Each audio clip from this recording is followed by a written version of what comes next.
So how can you prepare for the next CPI data report on November 10th? What's going on, team? It's Ricky with Tactical Solutions. I've been getting asked this question so much on Instagram and especially in the comment sections on YouTube.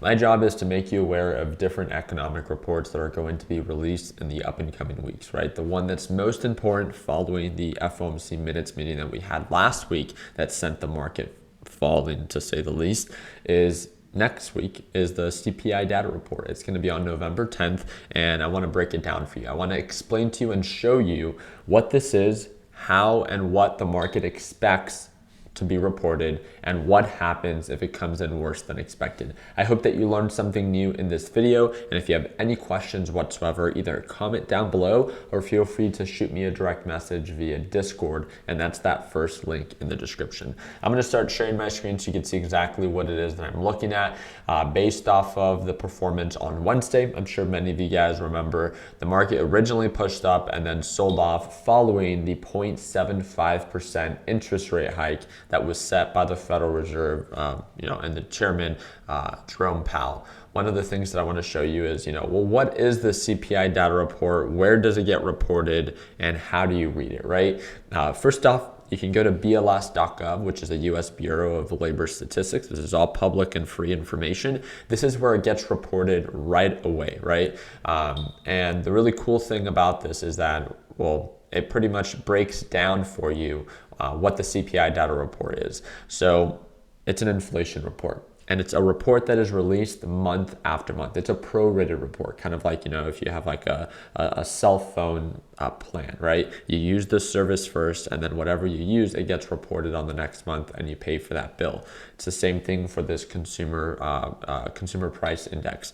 It goes for the entire month, and then the following month, it reports whatever happened the month prior, right? So this inflation report is whatever happened last month, the month of September, right? The month of October, now that we're in November. The cool thing about this is you can go to the PDF section and you can actually break down where inflation is more heavily at, right? And it's no surprise, very quickly, again, this might look very confusing. When this report gets released, it talks to you about the overall last 12 months, and it says 8.2%. That's overall CPI. That's the overall inflation number, right? That's 8.2%. I don't know if you guys have heard of it, but if you've been a little bit more immersed in the market, you've heard of core CPI, and that gets reported on this, if I'm not mistaken, this last section down here, and this one came in at 6.6%. So there's overall CPI, and then there's core CPI. Core CPI is everything excluding food and energy. The reason that is excluded is the Federal Reserve cannot influence the overall supply for those specific goods, so it's not included in the core CPI. But what is it that the CPI tracks? It's actually very simple. All of these line items that you see here on the left-hand side, this is what this report is tracking. It is tracking food, food at home, food away from home, energy commodities, gasoline, fuel, oil, services, electricity, and the list goes on, right? Everything down from shelter, transportation services, and medical care services. It goes month over month over month over month over month. And the cool thing about this is, it goes down the list. So for the month of March, this is what was reported, right, for the prior month. When it goes for the month of April, this is what was reported. And as you can see, the month that was just reported was September. And this is the sum of everything that has been added for the past, 7 months. So for the past 7 months, this is what makes up the overall just whole for the past 12 months of the CPI data report. And you can very easily see, right? I mean, you can see all the numbers added up across the board for the past couple of months. You can see all of the numbers here. They add to 6.6, 9.4, 7.2. But if you look in this area, right, energy, it's 19.8, 18.2, 19.7, 58.1, 19.8, 15.5, 33.1. Again, this is a huge difference in comparison to everything else. The only other thing that's kind of expensive, month over month and overall for the past 12 months is transportation services. Surprise, surprise, right? Well, for transportation services, What do they need? Well, they need energy, right? And by being able to see a big influence, right, or a big inflation in energy, obviously we're going to see that with transportation services. It's a domino effect. When energy prices go up, then the reaction takes maybe a couple of months, but then transportation services also get hit with higher inflation because they need to increase their prices to be able to keep up with the rising, gasoline or energy prices to be able to run their businesses successfully, right? So you can see overall, it's energy that is one of the biggest contributors when it comes down to the CPI data. Overall, one of the things that I want you guys to pay attention to is month over month, you're going to either see some of an increase or some with an actual decrease. So you could see that for the month of September, we saw a negative 2.1% for energy, right? Negative 4.7%, negative 4.9%. That means that inflation is actually going down in that specific line item. And that's good, right? Because then that means that the month prior, this was 2.1 points hotter. So therefore, that actually helps the overall CPI data number come down a little bit because lower numbers are being reported, which means that it's actually taking away from our current inflation rate. And that's essentially what we want to see. We want to begin to be able to chip away in these items that have been heavily influenced by inflation, right? So we'd love to see energy continue to drop. We'd love to see food continue to drop. We'd love to see transportation services continue to drop. But sometimes you do still see increases, right? I mean, you can see here for all food items, we nearly saw an increase across the board, an increase of 0.9, an increase of 0.7, an increase of 0.8, an increase of 0.4, right? And the list goes on. We saw an overall increase for, what is that, new vehicles. I'm sorry, that's commodities. So it looks like new vehicles went down 1.1% last month. Used cars went down 0.3% last month. But then we saw, shelter increase of 0.7. We saw transportation services an increase of 1.9. So, and medical care services saw an increase of 1.0. So all this is it tracks inflation on these different line items month over month, and it gets reported, right? And all we want to see as individuals, right, and as investors is we want inflation to go down. Right now, inflation is at a current rate of 8.2%.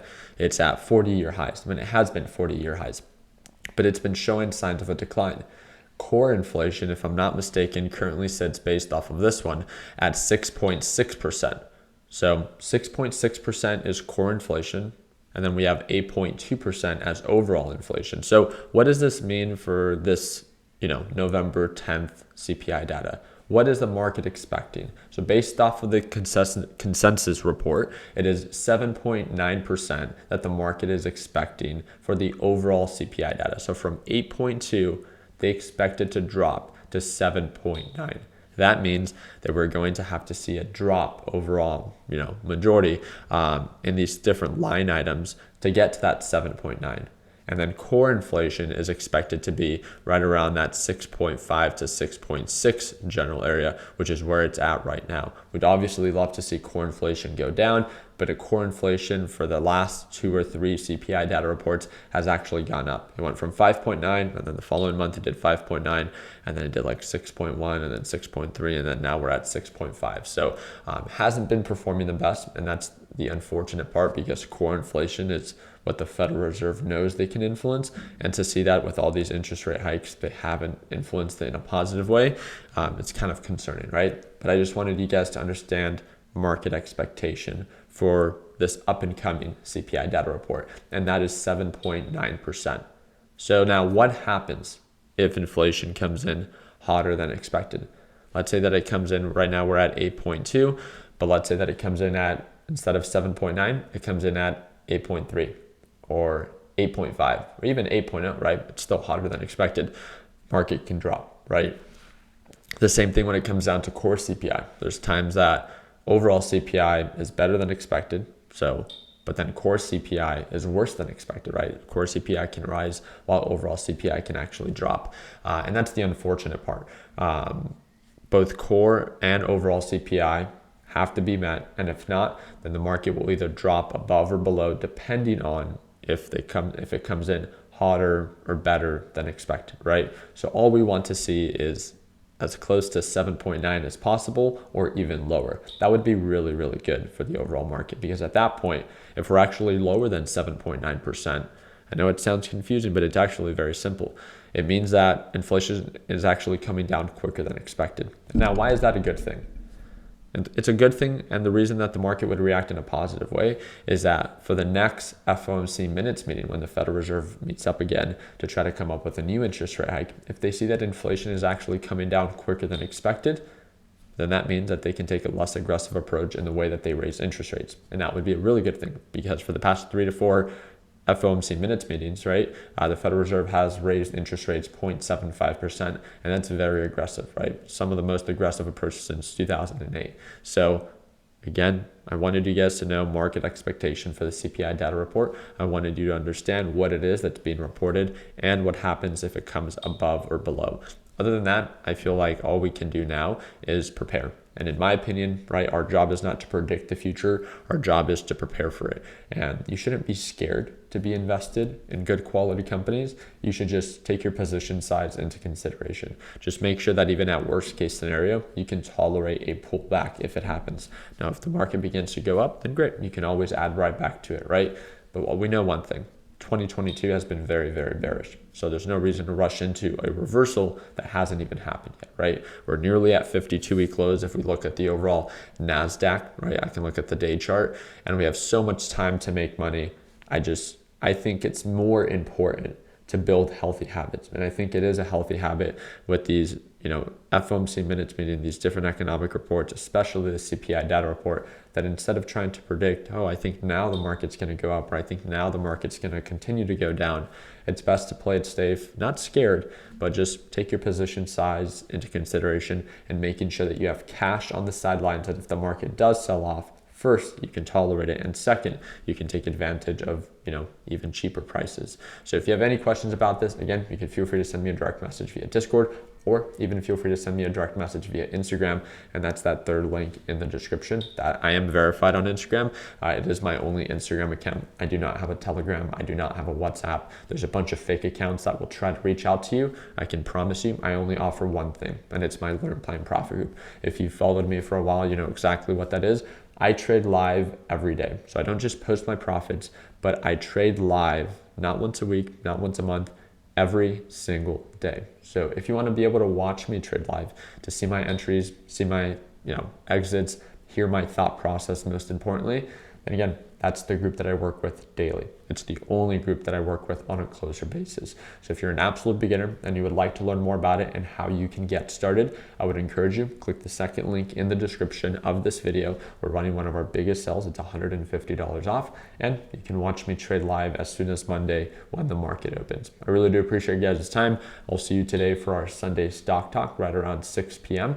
And like always, let's make sure that we end the year on a green note. Hope that you guys can consider subscribing, and of course, drop it a thumbs up.